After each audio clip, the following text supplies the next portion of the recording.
Hi hello നമസ്കാരം. അപ്പോൾ നമ്മളിന്ന് സംസാരിക്കാൻ പോകുന്നത് നമ്മുടെ മുല്ലപ്പെരിയാർ വിഷയത്തെ പറ്റിയാണ്.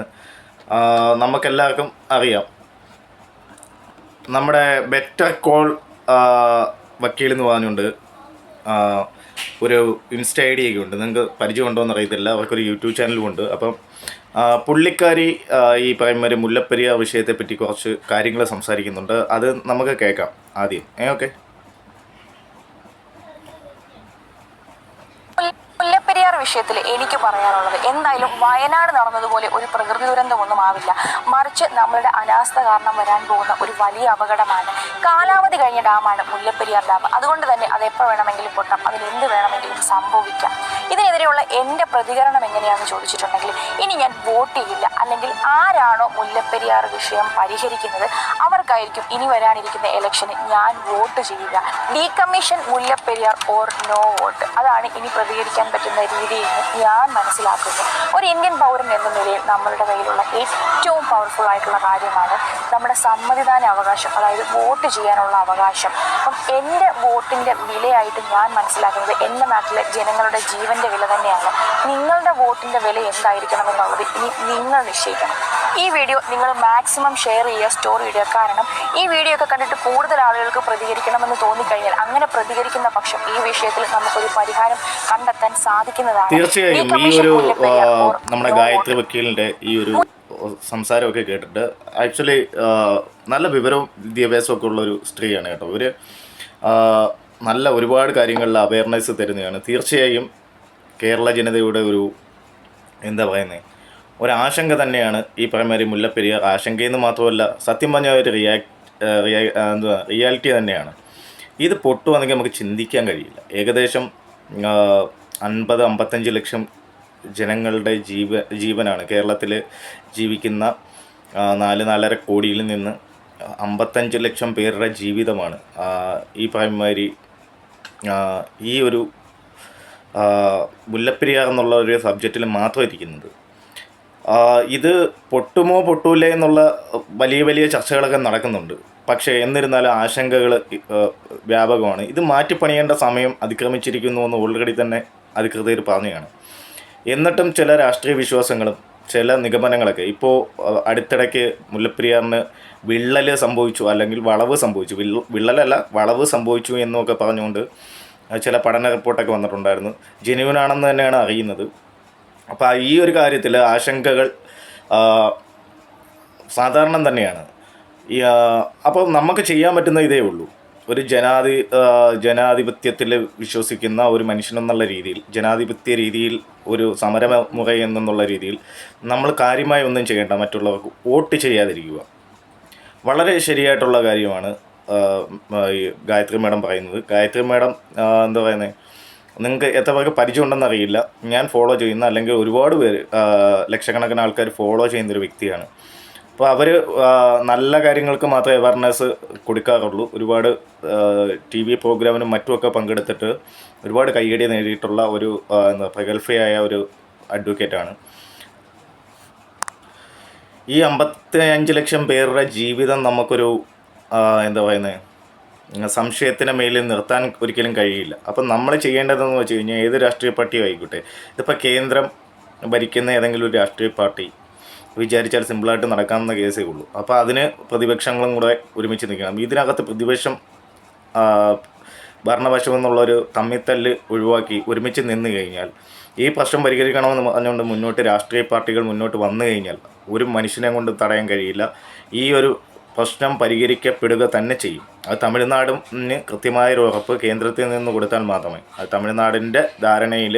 ഇപ്പോൾ കേരളത്തിലാണ് ഇതിരിക്കുന്നത്, അതുകൊണ്ട് കേരള സർക്കാർ ഇതിനെ സമ്മതിക്കുന്നില്ല, അതൊക്കെയാണ് അവർ പറയുന്നത്. പക്ഷേ നമ്മുടെ ജീവൻ രക്ഷിക്കാൻ വേണ്ടി നല്ലൊരു ഡാം കെട്ടി, ഇത്രയും വലിയ ഇതൊന്നുമില്ലാതെ ഒരു ചെറിയ ഡാം, ഈ ഒരു ഡാം പൊട്ടിക്കഴിഞ്ഞാൽ ആക്ച്വലി സംഭവിക്കുന്നതെന്ന് പറഞ്ഞാൽ ഇത് നേരെ ഇടുക്കി ഡാമിലേക്ക് എത്തും, കേരളത്തിലെ ഏറ്റവും വലിയ ഡാമിലേക്ക് എത്തും. അതും കൂടെ പൊട്ടിക്കഴിഞ്ഞാൽ ഉള്ള കാര്യമെന്ന് വെച്ച് കഴിഞ്ഞാൽ, എറണാകുളം വരെ ഉള്ളിടത്ത് ഏകദേശം 150 കിലോമീറ്റർ പെർ സ്പീഡിൽ ഈ ഇതിൻ്റെ ഇതാണ്. നമുക്കറിയാം, ഇവിടെ ഒരു 40-50 മൈൽ സ്പീഡിൽ വരുന്ന ഒരു വണ്ടി നമ്മളെ ഇടിച്ചു കഴിഞ്ഞാൽ നമുക്ക് എന്താ സംഭവിക്കുന്നതെന്ന് നമുക്ക് വ്യക്തമായിട്ട് അറിയാം. അപ്പോൾ പിന്നെ ഈ ഒരു 100-150 കിലോമീറ്റർ, അതായത് ഒരു ട്രെയിൻ പോകുന്നതിനെക്കാട്ടും സ്പീഡിൽ ഈ വണ്ടികൾ വന്നാലുള്ള കാര്യം നിങ്ങളൊന്ന് ആലോചിച്ചു. അല്ല, വെള്ളം അതേ സ്പീഡിൽ വന്നാൽ ഇപ്പോൾ ഇത്രയൊന്നുമില്ല, സാധാരണ സ്പീഡിൽ വന്ന ഒരു ഈ പറയുന്ന വയനാടെന്ന് പറയുന്ന ഒരു സംഭവത്തിൽ തന്നെ നമുക്കറിയാം. അപ്പം അത് നമ്മളെ എത്രമാത്രം ബാധിച്ചിട്ടുണ്ടെന്നും നൂറുകണക്കിന് ജനങ്ങളുടെ ജീവിതം നരകതുല്യമാക്കിയതും ഒക്കെ നമുക്കറിയാം.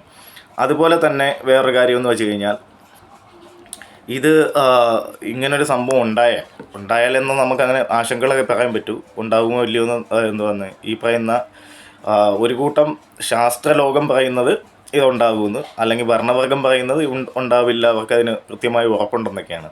അപ്പോൾ ഇങ്ങനെ ഉണ്ടാവുകയാണെങ്കിൽ കേരളത്തിൻ്റെ ഒരു 3 ജില്ലകൾ, 3 സ്റ്റേറ്റുകൾ ഈ പറയുമാതിരി വാഷ് ഔട്ടായി പോവുകയാണ്. അതായത് വെറും മൈതാനം പോലെ ആയി പോവുകയാണ്. അത്രയും ജനങ്ങൾ നേരെ അറബിക്കടലിലേക്ക് എത്തുകയാണ്. അതൊരു ആശങ്കാജനകമായ ഒരു കാര്യം തന്നെയാണ്. അത് നമുക്ക് തർക്ക വിഷയമായിട്ട് പിന്നെ കരഞ്ഞിട്ട് കാര്യമില്ല.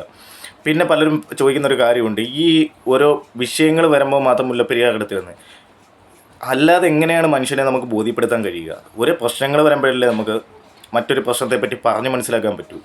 ഇപ്പം വയനാടിൻ്റെ ഒരു ദുരന്ത കാര്യം വരുമ്പോൾ നമ്മൾ ഈ വിഷയത്തെപ്പറ്റി സംസാരിക്കുമ്പോൾ അതിൻ്റെ വ്യാപ്തി വെച്ച് നമുക്ക് മറ്റു വിഷയങ്ങളെപ്പറ്റി സംസാരിക്കുക. ഇല്ലാത്തപ്പോൾ സാധാരണ സമയത്ത് ഇത് പറഞ്ഞാൽ ആര് കേൾക്കാനാണ്? ആശങ്കകളിലൂടെ നിൽക്കുമ്പം മാത്രമേ ഈ കാര്യങ്ങൾ പറഞ്ഞു ഇതിൻ്റെ കാഠിന്യം മനസ്സിലാക്കി തരാനൊക്കെ പറ്റൂ. അപ്പോൾ ശാസ്ത്രജ്ഞന്മാർ ഈ സമയത്ത് പറയുന്നതിനെ വലിയ കുറ്റമായി പറയുന്ന ആൾക്കാരൊക്കെ ഉണ്ട്.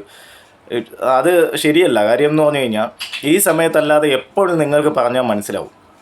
നിങ്ങൾ ഓണമൊക്കെ ആഘോഷിച്ച് സുഖമായിട്ട് ഒരു പ്രശ്നമില്ലാതിരിക്കുന്ന സമയത്ത് നിങ്ങളെ വിളിച്ച് പറഞ്ഞു കഴിഞ്ഞാൽ നിങ്ങൾ ആ സമയത്തൊരു സിനിമ കാണാൻ പോകും. അതിനപ്പുറം ഒന്നും സംഭവിക്കാൻ പോകുന്നില്ല. നിങ്ങൾ വീട്ടിലിരുന്ന് ഈ കണ്ണീരും ദുഃഖങ്ങളും ദുരിതങ്ങളും കാണുമ്പോൾ ഇതിൻ്റെ എത്രയോ വ്യാപ്തി വലുതായ മുല്ലപ്പെരിയാർ എന്നുള്ള ഒരു സംഭവത്തെപ്പറ്റി നിങ്ങൾ ചിന്തിക്കാൻ ബാധ്യസ്ഥരാണ്.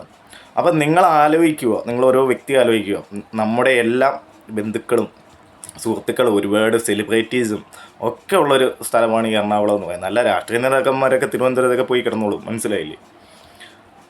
എന്ന് വെച്ചാൽ ഇപ്പോൾ ഒരു കൃത്യമായിട്ടൊരു കണക്ക് പറയുകയാണെങ്കിൽ, ഇപ്പോൾ മുല്ലപ്പെരിയാർ അവിടെ പൊട്ടുവാണെങ്കിൽ 15-20 മിനിറ്റിനകം എറണാകുളത്ത് ആ വെള്ളം വരണമെങ്കിൽ ഒന്ന് ആലോചിച്ച് നോക്കുക, അതിൻ്റെ സ്പീഡ് വ്യാപ്തി എന്തായിരിക്കുമെന്ന്. ഫുള്ള് വാഷ് ഔട്ടായിരിക്കും. ഈ പറയുമാതിരി കല്ലും മലയും മരങ്ങളും, ഒരു മരം പോലും അവശേഷിക്കില്ല എന്നുള്ളതാണ് പറയുന്നത്. ഒരു പുൽക്കൊടി പോലും അവശേഷിക്കില്ല, എല്ലാം മണ്ണിനടിയിലാവും. അത്രയ്ക്ക് എല്ലാം വെള്ളം കൊണ്ടുപോയി അറബിക്കടലിൽ എത്തിക്കും. അത്രയും വാഷ് ഔട്ടായിട്ടാണ് ഈ കാര്യം നടക്കാൻ പോകുന്നത് അങ്ങനെ സംഭവിച്ചു കഴിഞ്ഞാൽ.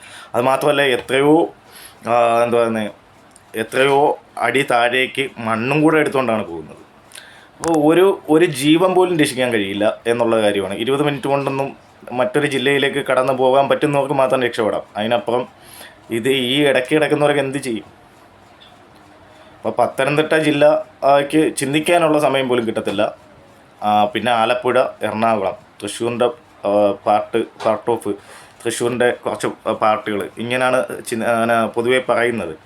അപ്പോൾ ഇതിൻ്റെ ഒരു നേർരേഖ ഏകദേശം ഇങ്ങനെയാണ്. അപ്പം ഇത് പോകുന്ന വഴിയും നമുക്ക് ഈ പറയുന്നത് മാത്രമല്ലാതെ വേറെയും ജില്ലകളിലൂടെ ഇത് കടന്നു പോകാം. ഇതിപ്പോൾ എനിക്ക് പറയേണ്ട ഒരാവശ്യമില്ല. കാര്യം ഞാൻ കൊല്ലം ജില്ലയിൽ താമസിക്കുന്ന ഒരാളാണ്. നമുക്കിവിടെ എങ്ങനെയെങ്കിലും ബാധിക്കുവാണെങ്കിൽ പോലും ഈ പറയുമാതിരി ഞങ്ങളുടെ അടുത്ത് ഈ പറയുമാതിരി നെയ്യാർ ഡാമോ അങ്ങനെ വല്ലതൊക്കെ പൊട്ടിക്കഴിഞ്ഞാൽ ഒരു ജസ്റ്റ് വെള്ളം ഇവിടെ വരുമെന്നേ ഉള്ളൂ, അല്ലാതെ നമ്മളെയൊന്നും ബാധിക്കാൻ പോകുന്ന കേസല്ല. അപ്പോൾ ഈ ആശങ്കകൾ കേരളത്തിലെ ലക്ഷക്കണക്കിന് ജനങ്ങൾക്ക് വേണ്ടി, അവരുടെ കണ്ണീരുണ്ടാവാതിരിക്കാൻ വേണ്ടി നമുക്ക് ചെയ്യാൻ പറ്റുന്നത് ഒരു സാധാരണ ഇതെന്നുള്ള രീതിയിൽ, ഒരു അക്രമത്തിൻ്റെയും ഇതുമല്ല, ജനാധിപത്യ രീതിയിൽ നമുക്ക് ചെയ്യാൻ പറ്റുന്ന ഏറ്റവും നല്ലൊരു ഓപ്ഷനാണ് ഇവിടെ ഗായത്രി വക്കീൽ പറയുന്നത്. അത് എത്ര പേര്, നിങ്ങൾ കുറഞ്ഞതൊരു എറണാകുളം, പത്തനംതിട്ട, ആലപ്പുഴ, തൃശ്ശൂർ ഈ ജില്ലകളിലുള്ള ആൾക്കാരെങ്കിലും വോട്ട് ചെയ്യാതിരിക്കുക എന്നുള്ളൊരു ബുദ്ധിപരമായ ഒരു നീക്കമെങ്കിലും. കാര്യം വോട്ട് ചോദിച്ചു വരുന്നവർക്ക് ഇതായിരിക്കണം ഓപ്ഷൻ. അപ്പോൾ അവർ പറയും ഞങ്ങളിത് ചെയ്തു തരാം, അല്ലെങ്കിൽ ഇതിനൊരു തീരുമാനമാക്കി തരാം എന്ന് പറയുന്നവർക്ക് മാത്രം വോട്ട് ചെയ്ത്, അല്ലെങ്കിൽ അതിനുവേണ്ടി സംസാരിക്കുന്നവരെ മാത്രം വോട്ട് ചെയ്ത് മുന്നോട്ട് കൊണ്ടുവരുവാണെങ്കിൽ തീർച്ചയായും ഇതിനൊരു പരിഹാരം കാണാൻ പറ്റും. കാര്യം ഇവിടെ രാഷ്ട്രീയക്കാർ വോട്ടിന് വേണ്ടിയാണ് പലതും ചെയ്തു കൂട്ടുന്നത്. അപ്പോൾ അത് ഒരു നല്ല കാര്യത്തിനാവട്ടെ. അപ്പോൾ ഇതൊക്കെയാണ് എനിക്ക് പറയാനുള്ളത്. നിങ്ങൾക്ക് നിങ്ങളുടെ അഭിപ്രായങ്ങൾ കമൻറ്റ് ബോക്സിൽ രേഖപ്പെടുത്താം. ആശങ്കകളല്ല, ആകുലതകളല്ല, നമ്മൾ മുൻകരുതലുകളാണ് എടുക്കേണ്ടത്. സോ ഇതാണ് എൻ്റെ അഭിപ്രായം. നിങ്ങളുടെ കമൻറ്റ് ബോക്സിൽ മാന്യമായ രീതിയിൽ നിങ്ങൾക്ക് ഇതിനെപ്പറ്റിയുള്ള കമൻറ്റുകൾ രേഖപ്പെടുത്താം. Thank you for watching. By.